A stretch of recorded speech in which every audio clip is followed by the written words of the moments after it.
तो कोई सा भी ग्रुप नहीं बनना चाहिए। जहाँ ग्रुप आपने देखा बन रहा है उस ग्रुप को छोड़ के दूसरे ग्रुप पे चले जाए, उस ग्रुप को तोड़िए, उससे कहना चलो इस ग्रुप के साथ आ जाओ, फिर वो उसके साथ आ जाए। इस तरह से जब तक आप नहीं करेंगे तब तक आपकी कलेक्टिविटी में नेगेटिविटी बनती जाएगी। जैसे कि मैं कहती हूँ कि आपने अगर मथन करके और मक्खन निकाला, मक्खन के कण चारों तरफ हैं, उसमें एक बड़ा सा मक्खन का ढेला डालना पड़ता है, फिर उसके आसपास सारे जो हैं कण उसको जुटते जाते हैं।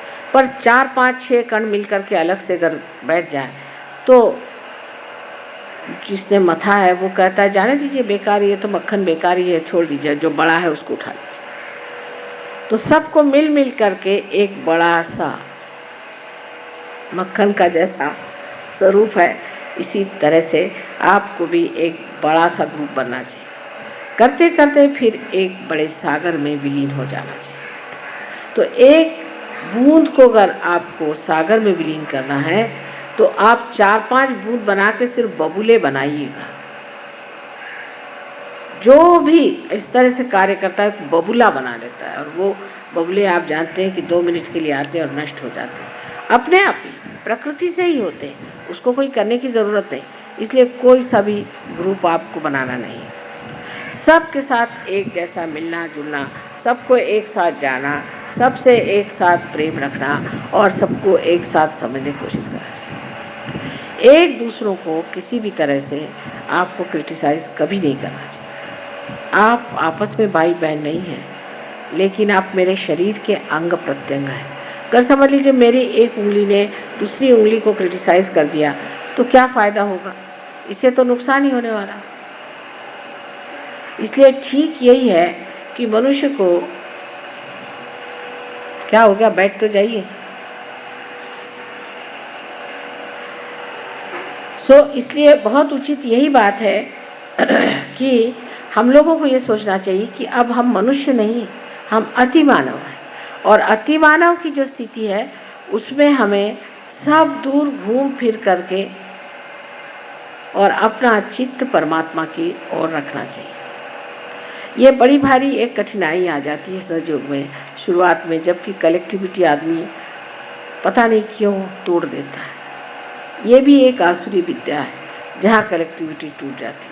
अब जैसे हम कहें कि बम्बई में ये काम कम है, पर दिल्ली में अब भी नहीं, और कलकत्ते का मुझे अभी मालूम नहीं हाल, लेकिन मैं यही कहूँगी कि ये बीमारियाँ फैलने मत दीजिए। आप लोग सब मेरे बेटे हैं और मेरी बेटियाँ हैं, आपस में कोई सा भी आप में अगर कोई मतभेद हो जाए तो उसमें कोई ऐसी बात नहीं है, लेकिन ये कि आपस में आप ग्रुपबाजी मत करें। फिर एक ग्रुप बन गया, फिर वो ग्रुप वाले कहेंगे साहब हमारे आदमी को आप सामने करें, वो कहेगा हमारे आदमी को सामने करें, और उसका फिर असर क्या आएगा आप देखते हैं कि ऐसे लोग सहयोग से परान्मुख हो जाते हैं, हट जाते हैं, उनका स्थान खत्म हो जाता है। जैसे गुरुओं को ख़त्म किया है वैसे ही इस तरह के लोगों को भी खत्म किया जाता है। सो मैं नहीं करूं तो आपकी प्रकृति ही करे। इसलिए आपको खास करके मुझे कहना है कि कृपया आप लोग अपनी ओर चित्त दें और दूसरों की ओर प्रेम दें। दूसरों को प्रेम दीजिए और अपनी ओर चित्त दें, अपनी ओर देखें और अपनी ओर देख के आप ये कहिए कि हम कैसे हैं, क्या हम ठीक हैं, क्या हमारे चक्र ठीक हैं, क्या हम में कोई दोष है। या अगर आप सोचते हैं कोई समझता है तो उससे जाके पूछिए कि भाई कोई चक्र पकड़ रहा तो बता दीजिए, हमारी समझ में नहीं आ रहा। जिस दिन आप इस चीज़ को अपना लेंगे कि हम माँ के अंग प्रत्यंग में बैठे हैं, आप समझ जाएंगे कि आपका कितना महत्व है।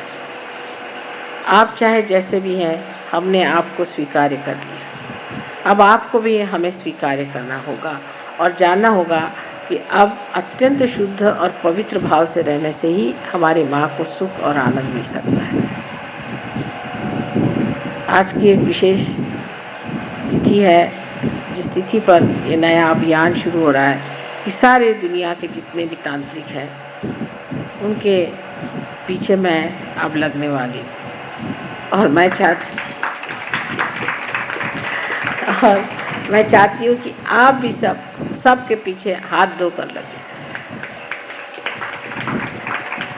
और जहाँ भी कोई तांत्रिक दिखाई दे तो उसके पास जाने वाले लोगों के लिए कुछ आप चाहें तो उसके लिए हैंडबिल्स वगैरह छपा के वहाँ भेज दीजिए कि ये आप तांत्रिक है और तांत्रिक से भागते रहिए।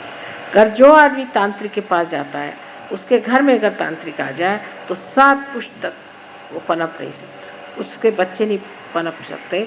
7 पुश्त तक उसके यहाँ हालत ख़राब है, बड़े बड़े नुकसान हो जाएंगे, उसके घर जल जाएगा और हो सकता है उसकी बीवी कहीं आत्महत्या कर ले।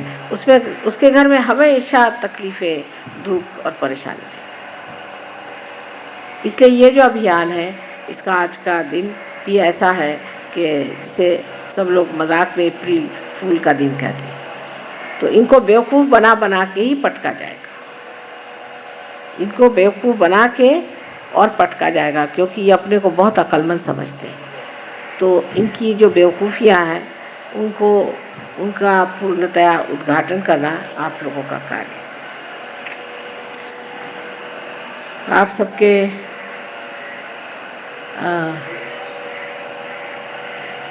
प्यार और दुलार और इस शोभा से वाकई में मैं अभिभूत हूँ।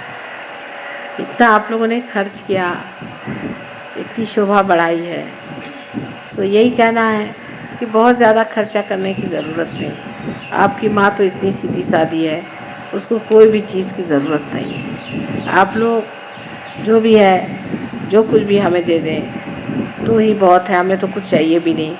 जो कुछ हमसे लेना है वो आप लोग ले लीजिए। लेकिन अब आप लोगों के संतोष के लिए हम कहते हैं अच्छा भाई आपको साड़ी देना है तो दे दो, अब क्या करें। लेकिन वो भी क्या आप सोचिए कि 4 साल पहले दी हुई साड़ियाँ अब भी ऐसी ताले में चाबी में बंद है। वो तो हमारे समझ नहीं आता कि बाद में जब कोई म्यूज़ियम बनेगा तो उसमें आप लोग लगाइएगा। तो ये सब चीज़ें आपके शौक़ के लिए जो भी आप कहें, मेरे पास धरोहर रखी हुई हैं और इसकी कोई ज़रूरत नहीं। पर अब आपका प्रेम ऐसा है कि उसके आगे मैं कुछ बोल भी नहीं सकती और कुछ भी कह भी नहीं सकती। जो भी प्रेम से दीजिएगा, चाहे वो शबरी के बेर हो और चाहे आप लोगों की कीमती साड़ियाँ हो, सब मेरे लिए मान्य है। तो अब हम लोगों की पूजा का समय हो गया। आज जैसे मैंने कहा था जन्मदिवस की बात है, बराबर 12 बजे मैंने अपना भाषण शुरू किया और बराबर 12 बजे ही मेरा जन्म हुआ था।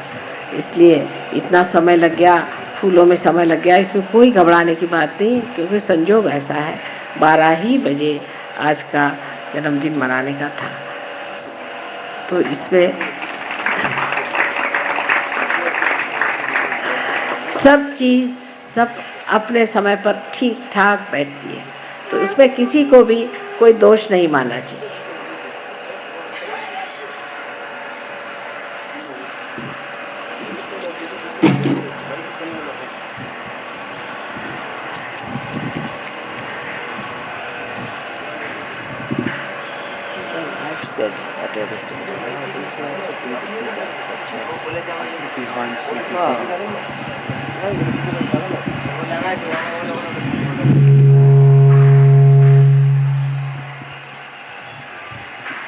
सबकी तरफ से माला कलकत्ते से।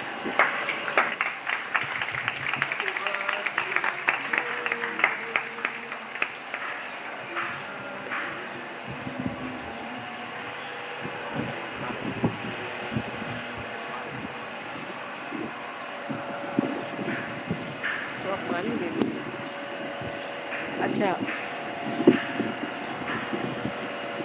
पैर धोने के लिए ये बर्तन है।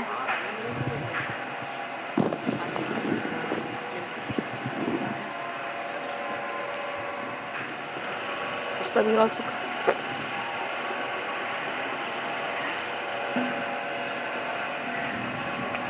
अथर्व शीर्षाने पाय धुवायचे तसं म्हणत असेल काय विचार काय? अथर्व शीर्षाने पाय धुया आणि हात धुताना आम्ही देवीची स्तुती किंवा 108 नावं म्हणतो. ठीक आहे.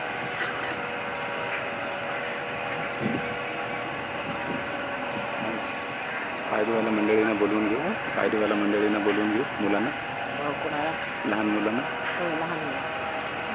जब तक पूजा शुरू नहीं होता तब तक श्यामा संगीत हो जाता है। जब तक पूजा शुरू नहीं होता